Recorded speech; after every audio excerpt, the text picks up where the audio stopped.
Doctor பூபேஜான், பட்டியல் மக்களுக்கு யார் ஆட்சியில் விடிவு அப்படிங்கிற விவாதம் இவ்வளவு சூடு பிடித்ததுக்கான காரணம் என்ன? உண்மையிலுங்க, பட்டியலின மக்களுக்கு யார் ஆட்சியில் விடிவு அப்படின்னு அம்பேத்கர் என்ன சொல்றாரு அப்படின்னா, அம்பேத்கரில் கோர்ட்டில் இருந்தால் வரணும். பொலிட்டிக்கல் டெமோக்ரஸின்னு கிடச்சிருச்சு. சட்டங்களில் வந்து அனைவரும் சமம் அப்படின்னு எழுதியாச்சு. ஒரு புதிய சமுதாயத்தை படைப்போம் என்று அவர் வந்து பேசுகிறாரு.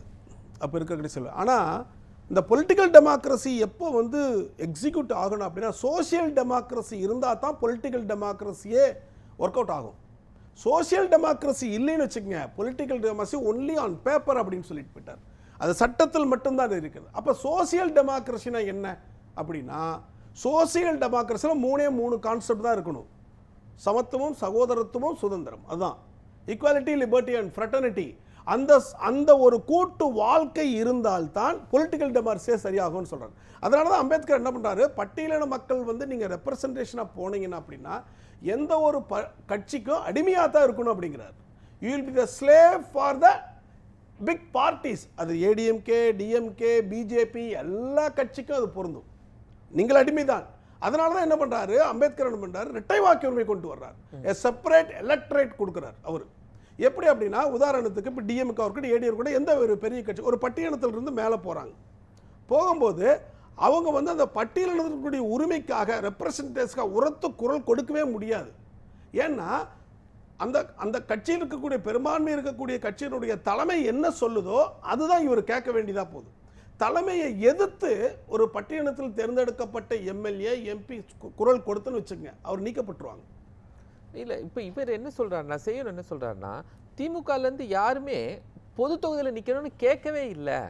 எல்லாருமே தாங்கள் நிற்க வேண்டியதே நான் ரிசர்வ் தொகுதியில் தான் நிற்கிறேன் அப்படின்னு தான் விருப்பப்படவே செஞ்சாங்க. அப்போ எப்படி மாற்றத்தை திமுகவில் கொடுக்க முடியும்? அதாவது நான் அடிப்படையை சொல்லிடுறேன், அப்புறமேல் அவர்கள் செய்யக்கூடிய இது சொல்கிறேன். அதெல்லாம் வந்து பொது தொகுதியில் ஒரு பட்டியலின மக்கள் வந்து பொது தொகுதியில் நிற்கிறதுக்கு ரெப்ரசன்டேஷனை கொடுக்கல அப்படின்னு சொல்கிறதெல்லாம் பொய்.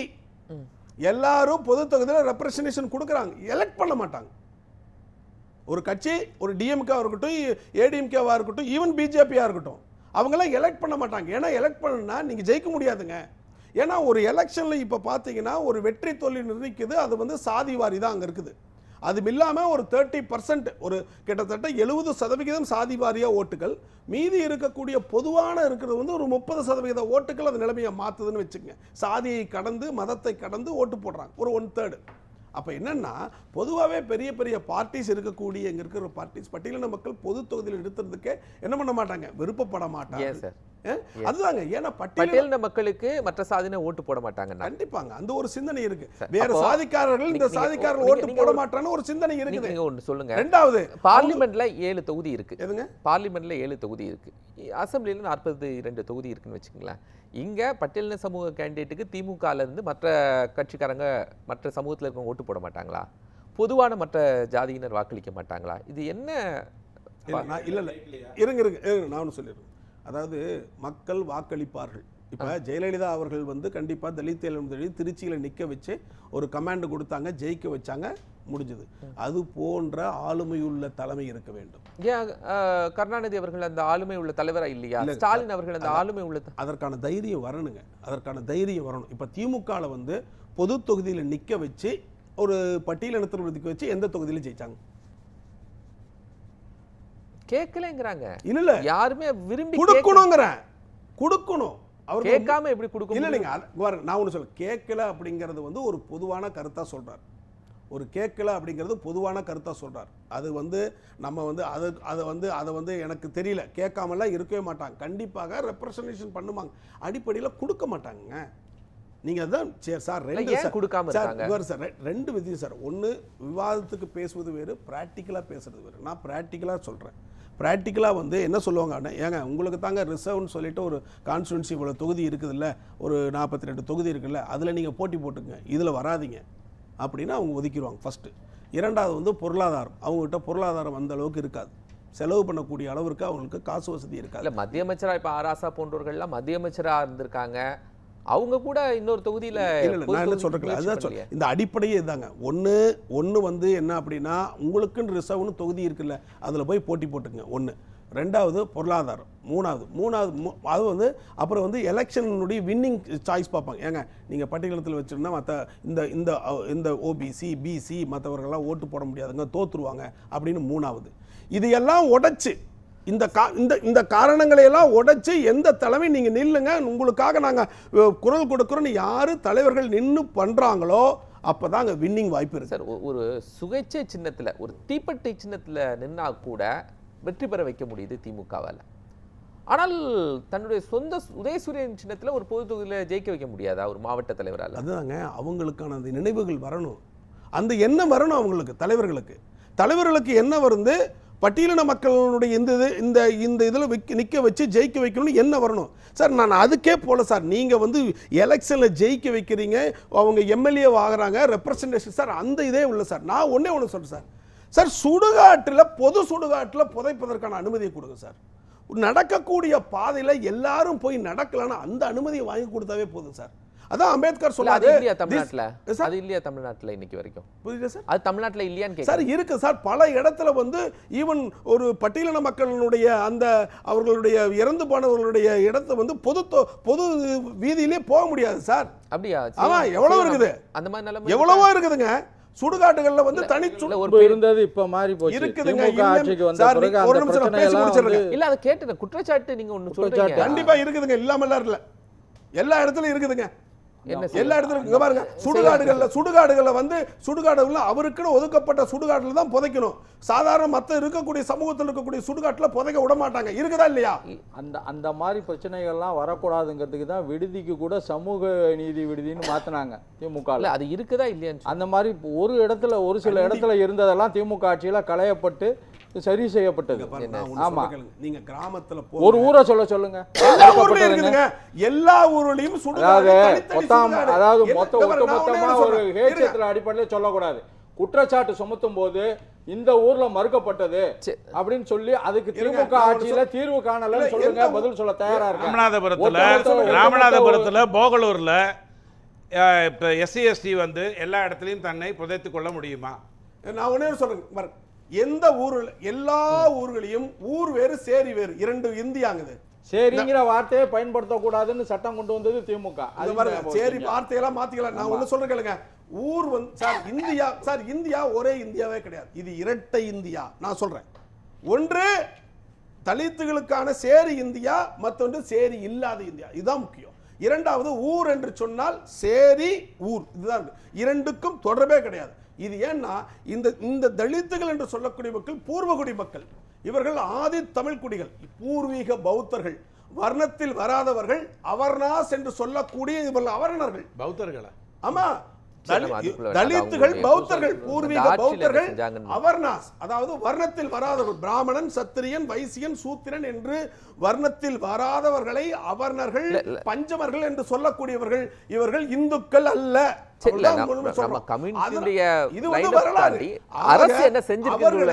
ஊரிலிருந்து ஒதுக்கி வைக்கிறார்கள். இது வந்து அம்பேத்கருடைய புத்தகத்தோட தமிழ்நாட்டுல இல்ல, இத்தனை வருஷமா இல்ல. திமுக ஆட்சியில கலைந்து விட்டார்கள் தானே. திமுக ஆட்சியெல்லாம் கலைவெல்லாம் முடியாது. இது வந்து ஊறி போய் கிடக்கக்கூடியது. ஒவ்வொரு இடத்துல ஊறி இன்னும் கூட காலனிங்கிறதெல்லாம் கூட கடந்த ஆட்சியில திரு ஸ்டாலின் பேர் மாற்றம் பண்ணாரு. பேர் மாத்தலாங்க. இங்க பாருங்க, நீங்க பேர் மாத்தலாம். சேரி என்பதை காலனியா மாத்துங்க, காலனி என்பதை வேற ஏதாவது பதில். சார் நான் ஒண்ணு சொல்லுங்க, ஒரு பட்டியலின தெருவினுடைய பேர் வந்து மல்லிகை தெருன்னு இருக்கு சார். என்ன தெரு? மல்லிகை தெரு. அதை விட சுத்த தமிழ் பேரு, நல்ல மனமுள்ள பேர் இல்லையா? மல்லிகை எந்த ஊருங்க? மல்லிகை தெரு. மல்லிகை தெருக்காரப்பா அப்படின்னா அது பட்டியலினம் எடுக்கும். அதனால பட்டியலினத்தவர்கள் இருக்கக்கூடிய எந்த பெயர் வைத்தாலும் அது வந்து என்ன ஆயிருது? இழிவான பெயரா மாறி போயிடும். அதுதான் சொல்ல வர்றேன். அப்படிதான் இருக்குது இந்த நிலைமை.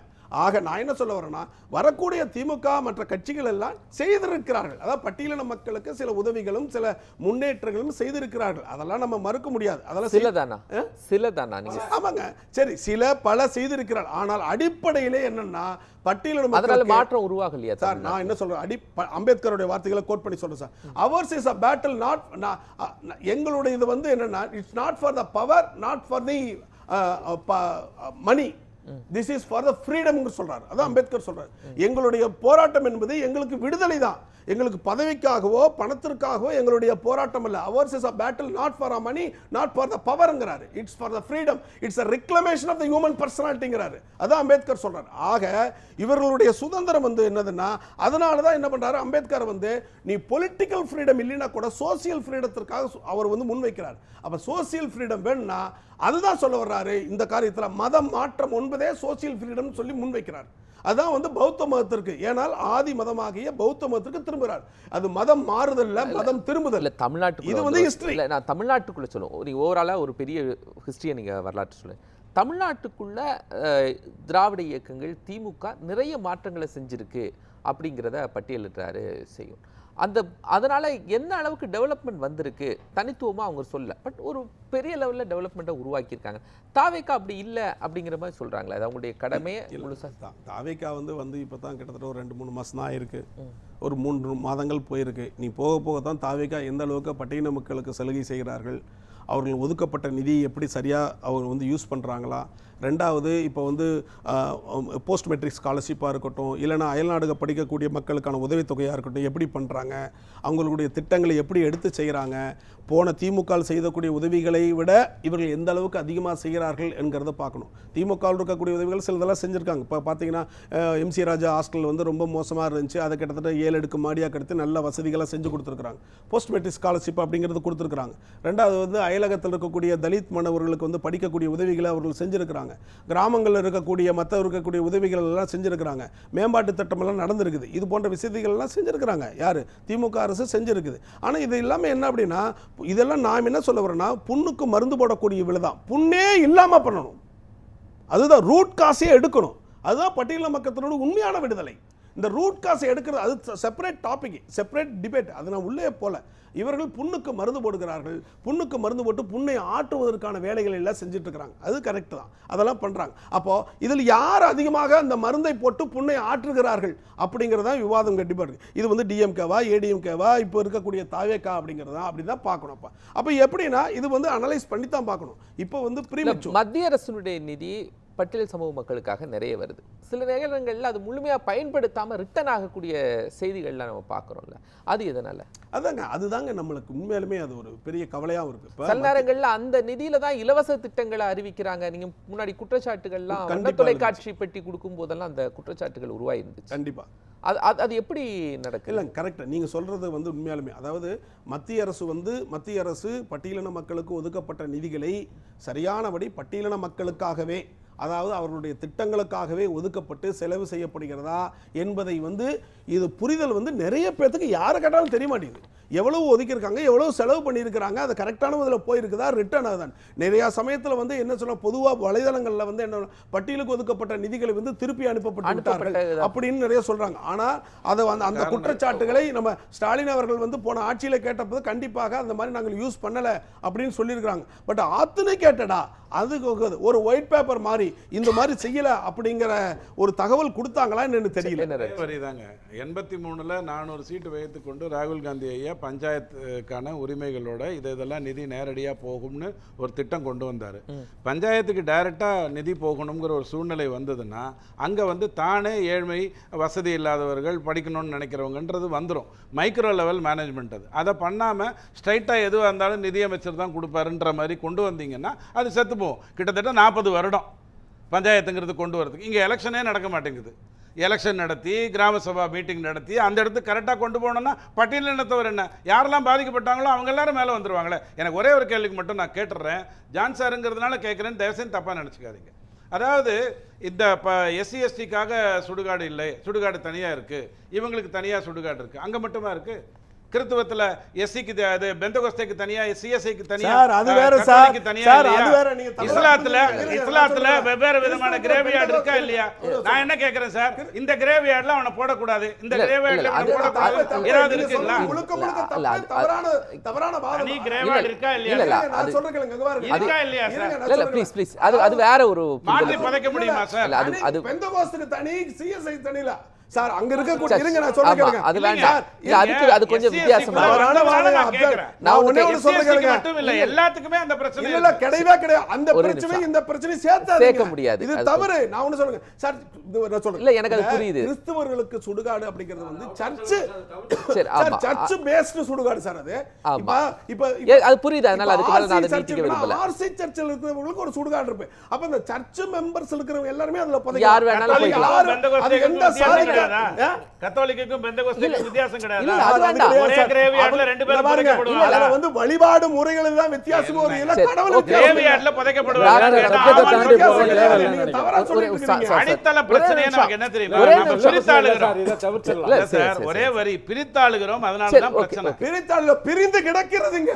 சரி ஓகே. இல்ல நம்ம அதை டிஃபைன் பண்ணிக்கலாம். இந்தியா வந்து இந்திய நாடு மக்கள் ஒருவருக்கொருவர் சமத்துவம் இல்லாமல் பிரிந்து கிடக்கிறது. இந்த பிரிந்து கிடப்பதை ஒட்டு சேர்ப்பதுதான் அம்பேத்கர் கொண்டு வந்த அரசியல் சட்டம். சரி டாக்டர் பூபேஜா, இந்த எஸ்சி எஸ்டி பட்டியலினம் அப்படிங்கிறதே வந்து தவறான புரிதல் இருக்கு. இந்த பட்டியலினாவே அதை சாதியா கன்வெர்ட் பண்ணிட்டாங்க.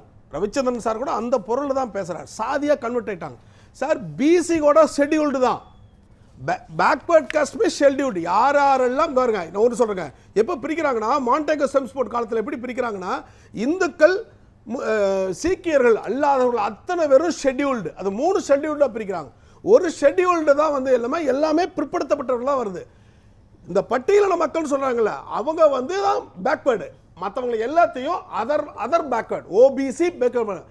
இந்த பட்டியலின மக்கள் வந்து கிளாஸா பிரிக்கிறாங்க. அவங்களை எப்படி பிரிக்கிறாங்கன்னா அவங்கள சமுதாயத்திலும் பொருளாதாரத்திலும் சோசியலிலும் டிப்ரெஸ்டா இருக்காங்க, அவங்களுக்கு தான் ரெப்ரசன்டேஷன் கொடுக்குறாங்க பிரிட்டிஷ். இதுதான் பார்க்கணுமே ஒழிய இந்த பட்டியலினம் ஷெட்யூல்டு அப்படின்னாவே சாதியா கன்வெர்ட் பண்ணிட்டாங்க. அதுவே தவறு ஃபர்ஸ்ட். ரெண்டாவது நான் என்ன சொல்றேன் சார், பட்டியலின மக்களுக்கு வந்து உண்மையாலுமே விடுதலை அப்படின்னா இப்ப கூட சொல்றேன் இரட்டை வாக்குரிமை தான். செப்பரேட் எலக்ட்ரேட் பூடா பேக்ட்ல தான் அது உடையுது.